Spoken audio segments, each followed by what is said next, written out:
For example, here on the two horizontal axes, we have plotted education level and income measured in log scale.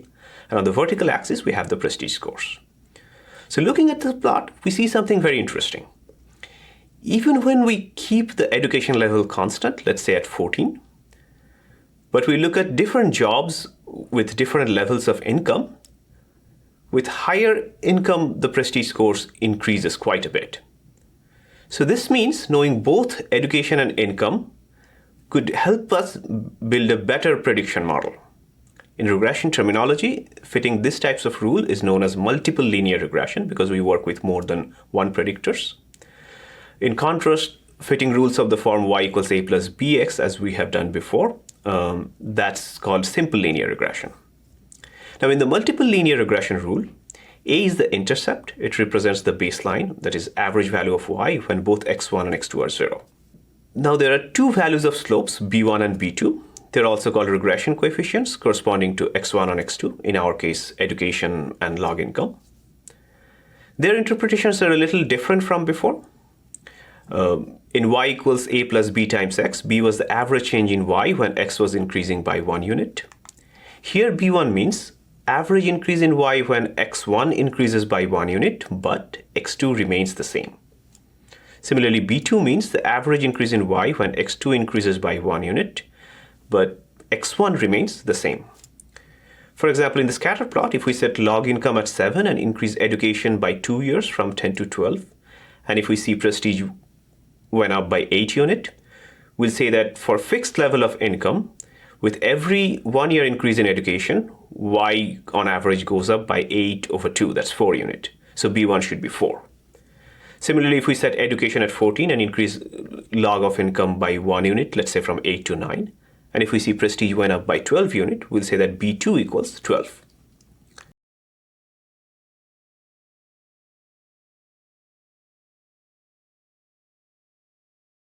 Suppose we are trying to use multiple linear regression to build a prediction rule of the form y equals a plus b1 x1 plus b2 x2. So let's see how we could calculate the regression coefficients in R. So we'll use the LM function in R. There are mathematical formulas for the best fitted intercept slope combinations of the regression coefficients. LM uses those formulas as opposed to doing a grid search over all combinations of intercept and slope. Let's go to R. All right, so first let's start by predicting prestige score of a new job, which has on average 8 years of education. We can fit a simple linear regression using the LM function, and we can see that the intercept is minus 10.84 and education is 5.388. And if we use this to predict the prestige score, our prediction will be 32.263, as you can see from the environment. Now let's see what changes if we use a multiple linear regression, keep the years of education at 8, but change the income level of different jobs. So as before, we could use the same LM function to do the multiple linear regression. The only difference here is we'll separate our predictors by a plus. So we'll start with the response variable prestige, then add a tilde, and then we'll add two predictors, education and log income, separated by a plus. We can store the output of the multiple linear regression in this object called fit.edu.inc. And as you can see from the environment, it's a complex object with many components. In particular, its coefficients components is now a vector of size 3, and it stores the values of the three numbers, a, b1, and b2. We can also see how the fitted object looks from our console. So we see that the coefficient of education now changed to 4 as opposed to 5, as in this, which was in the simple linear regression. We also see the coefficient of log income is 12, which means with 1 unit increase in log income, the average prestige score increases by roughly 12 unit. We could use this fitted coefficient to predict prestige score for a job where the education level is 8 and the log income is at 10. And we'll see this came out to be 51.67. So if you look at the environment panel, our current prediction from multiple linear regression changed quite a bit from the prediction in simple linear regression. If we want to see how the predictions change, if we keep the years of education at 8 but change the log income from 8 to 9 to 10, we could use the predict function in R. So use the predict function, we first create a small data frame which will have two variables, education and log income.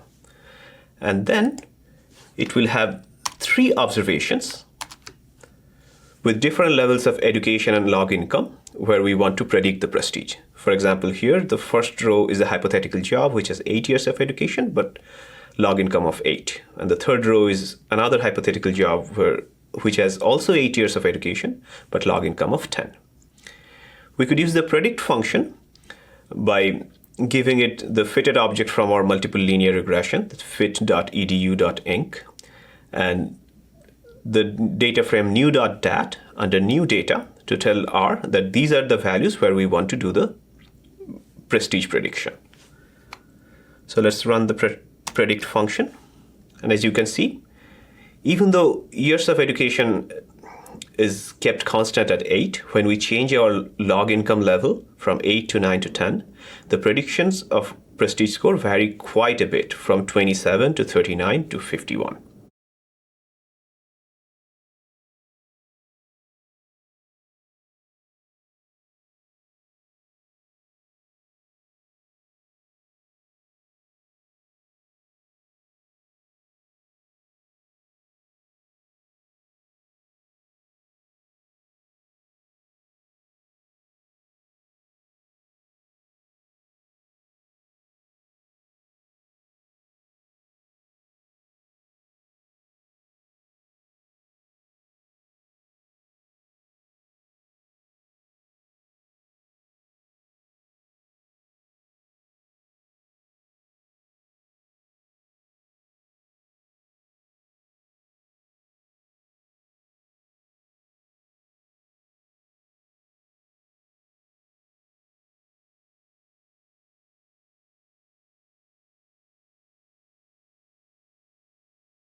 So I've done a lot of work with display ads.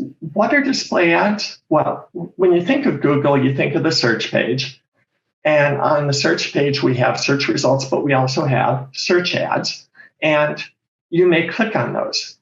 And it's easy to measure the effectiveness of those by how many people click. If the ad is relevant, people click. If it's not, they don't click. Display ads are the rest of the web.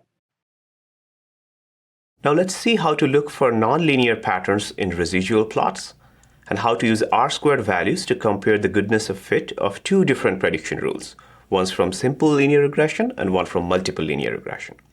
We'll use the prestige data to do this. So let's start with the scatter plot of prestige versus income. And as you can see, the relationship is mostly positive linear. Prestige increases roughly with income, but then after some point, it plateaus a little bit. So if we fit a straight line through this scatter plot, store the output in fit.inc, take the residuals from the fitted object and plot it against the income, we can see there is a clear and systematic departure from linearity. So for small values of income, the residuals are mostly negative. Then they go up and stay above 0 for some time, and then slowly they start to come down again. So this tells us maybe a simple line fit on prestige versus income is not sufficient. So let's try some transformation of income, specifically logarithm of income, and